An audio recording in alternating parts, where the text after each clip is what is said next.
Every all-time great athlete will experience an unstoppable prime, being on top of their sport, dominating on the night-to-night basis for years, like we're seeing right now from Nikola Jokic doing unparalleled things on the hardwood. Oftentimes, the media obsessed with too much hating and often don't appreciate what they had until it's over.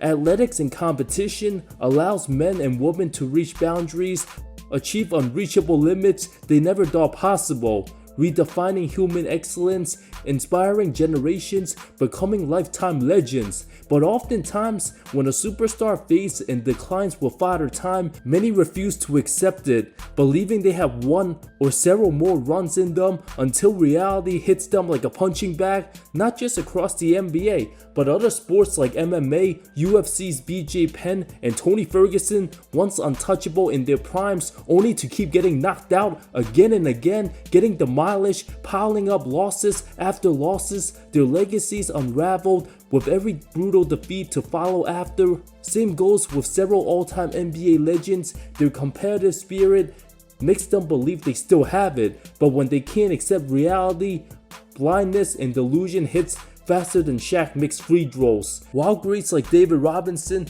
Bill Russell and Tim Duncan happen to walk away at the right time, refuse to stick around knowing they're not the same, these players on this list will forever suffer the consequences, making a mockery of themselves in their final season, some of whom weirdly ended up in different jerseys, leaving a stain on their all-time legacies. The NBA legends who should have retired sooner but just couldn't let it go. Starting with Shaquille O'Neal himself, an absolute travesty, ending up in a Boston Celtics uniform, his only motive to chase rings and get to 5 after Kobe overtook him in 2010. The dead 38-year-old been washed since 2007. Given his once upon a time dominance, Big Shaq simply took his physical talents for granted, failing to work every offseason before age started to creep up. The Big Diesel was running out of fumes, gassed out, from viewed having a big baby type role, became a bigger baby, wasn't just past his prime, looked like he ate his prime,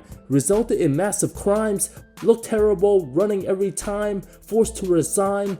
Just 2 seasons before with Phoenix, their top-notch medical staff had the 36 to 37-year-old averaging 18 and 8, even making All-NBA third team. After failing to reach All-NBA each of his last 2 previous seasons, many believe Shaq should have hung it up after failing to help bring a ring for the king. Averaged 12 and 7, should have already been below his standards, despite accepting his inferior role as a below 24 minutes a game guy. From being huge, agile, and powerful, he was just enormous but couldn't move. The big shamrock became a ticking time clock, had no shame, also wanting to surpass his greatest rival Tim Duncan in rings. His contract even lasted for 2 years, played 37 games, averaged a disgusting 9 and 5, missing 27 straight games, got hurt after casually jogging on the floor. From bragging about using the regular season to get in shape all those years, partying every summer, Shaq simply looked like an elder citizen out there.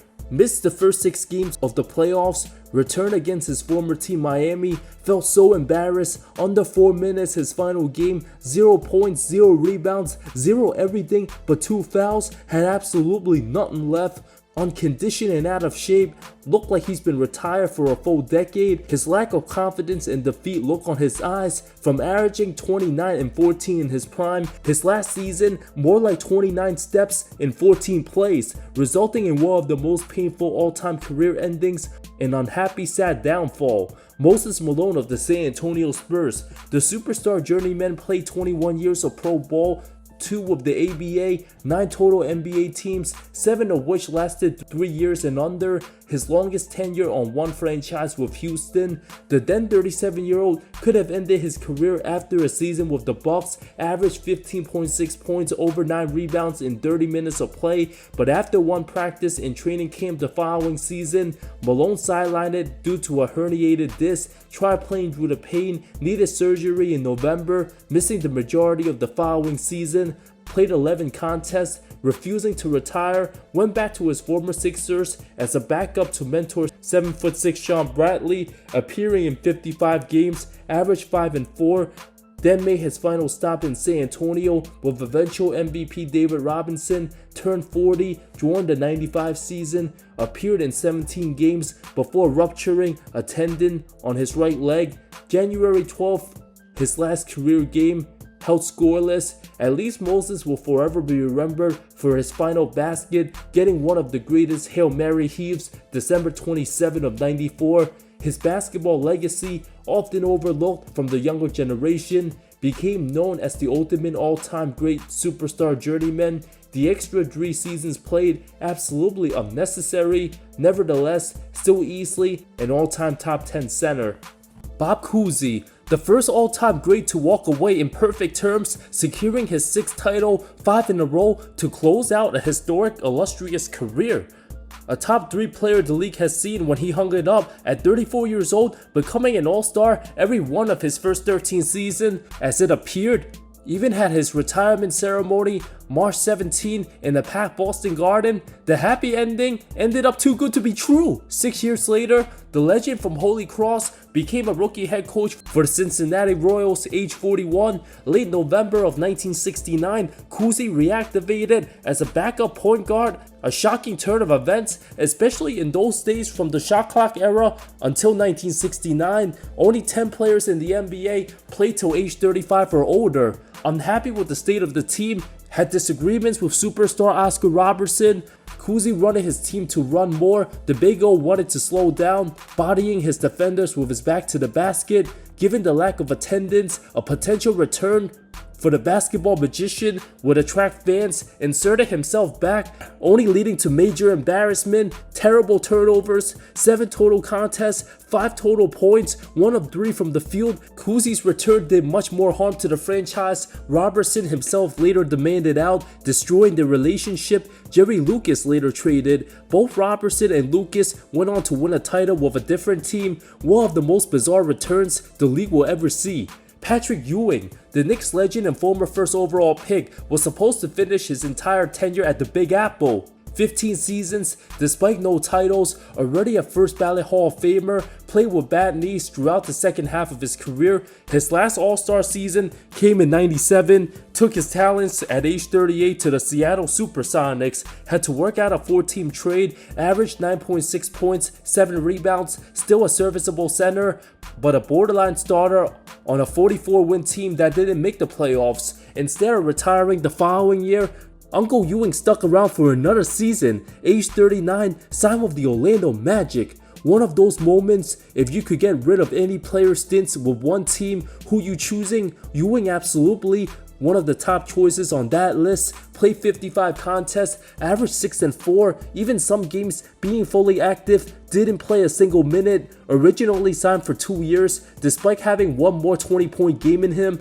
being on the court in that type of uniform more than 2 full decades later will never sit right. Shawn Kemp, also of the Orlando Magic. The season after Ewing, the Rain Man with those massive gains gave his basketball image a heavy stain. A super successful post-career, taking his talents owning some Mary Jane, too much cocaine in hand, all that weight, man, a wrecking train, hitting that 300 plus pound span. Was that really part of his plan? The year before, almost got banned. From 6-time All-Star to even gathering a few votes for 96 Finals MVP, the emotional athletic power forward became furious when his name, rumored in many trade talks, became unmotivated and even showed up drunk after games. Was already out of shape with the 98 Cavs. By 2000, traded to Portland, combined with serious drug problems, forced to rehab, came off the bench for the Jailblazers, then spent his final season with the Magic, the worst he's ever looked in an NBA uniform. From being one of the best athletes in the mid-90s to overweight alcoholic druggie his final season in the league, age 33, the damage to his body already been done,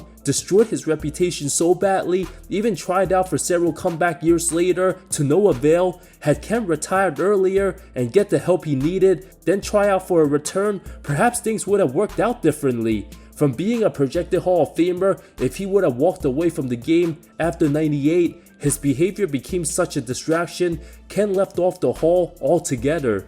Hakeem Olajuwon to the Raptors. Was that really necessary for the then 38 and 39-year-old? The Rockets were on full rebuild mode. Toronto offered him 3 years, $17 million after turning down $13 million over 3 years. From being lowballed by the franchise the decade before, given his accomplishments, you knew Dream wasn't going to settle for anything less than he believed.